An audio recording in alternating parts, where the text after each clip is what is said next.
నాలుగు దిక్కులే నువ్వే దిక్కని మొక్కే నాగమ్మ నీ బంగారు కాంతుల చల్లని పడగల దీవెనలి అమ్మ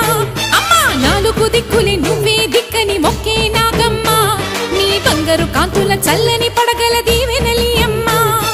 నమ్మిన వారికి నాగుల జాతికి అమ్మవు నీవమ్మ పసుపు కుంకుమ పడతుల కొసగే దేవత నీవమ్మ మా ఐదవతనమున కభయమునిచ్చి అండగా ఉండమ్మా చల్లని చూపుల నాగమ్మ మా పిల్లల పాపల కాయమ్మ పల్లెకు తల్లివి నీవమ్మ